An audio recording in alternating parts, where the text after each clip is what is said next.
Hello, Professor. For this week's reading, I found the story of Heisler, a small-town pharmacist, and his many fans, to be a very humbling story.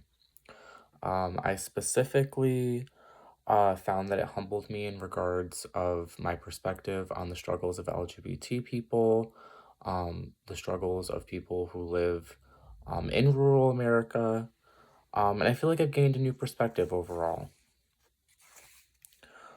Especially to how collective think can contribute to the individual culture that we have in the United States. In this story, we meet Dr. Don, his brother Jim, and Mr. Brick. In the story, we learn that Dr. Don is a druggist and had a strained relationship with his brother Jim. Unfortunately, he was never able to become comfortable with his brother's sexuality, his HIV status, or really just his life in general. Um, He loses the chance to make amends with him and to really reconnect when he passes away. He regrets this for the rest of his life, but he kind of, I'm not sure, I don't want to say undoes, but he kind of makes up for it with his relationship with Mr. Brick.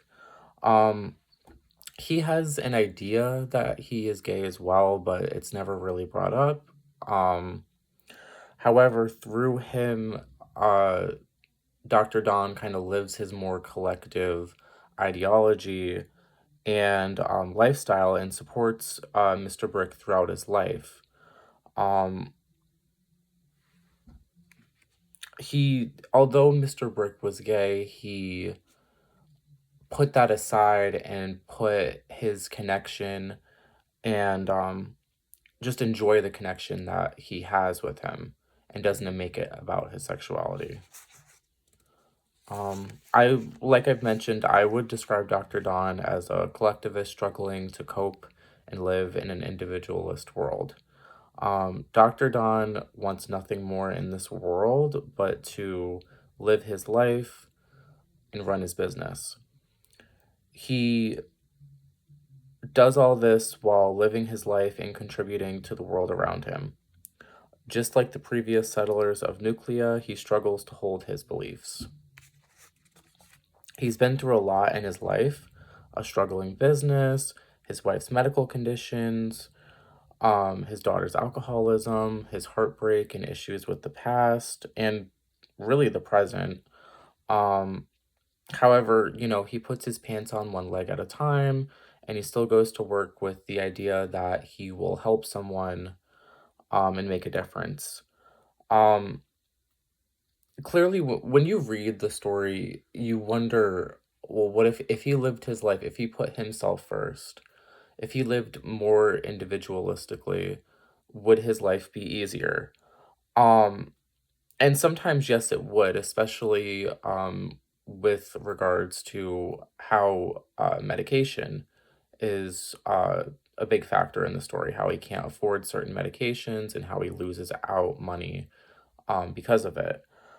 However, he puts the collective lifestyle above it all and just wants to be a contributing member to his town and society.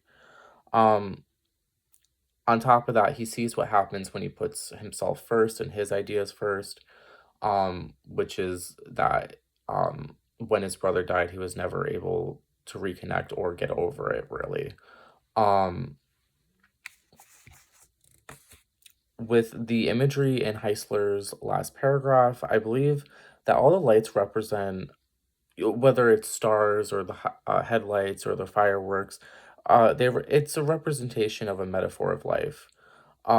We may have shut off or turned on certain lights down here. However, there are still the starlights in the sky. Um, I think each star serves as like a different life or a different decision, and each star, it's always going to be beautiful, but it's always going to be imperfect or different, or you're not really necessarily going to be satisfied with the life that you have. You have to live your life and find happiness in your own way. Dr. Don's happiness is helping the world around him, which really, like, for me, it kind of gives me a feeling, like, it makes me happy that someone lives their life with society put first. Um, and especially the last couple sentences, although the stars, seem so far away, um, there's something in this life that we can all share, which is the stars.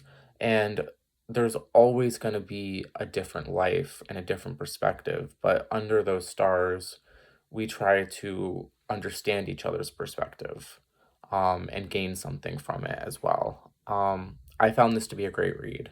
Thank you.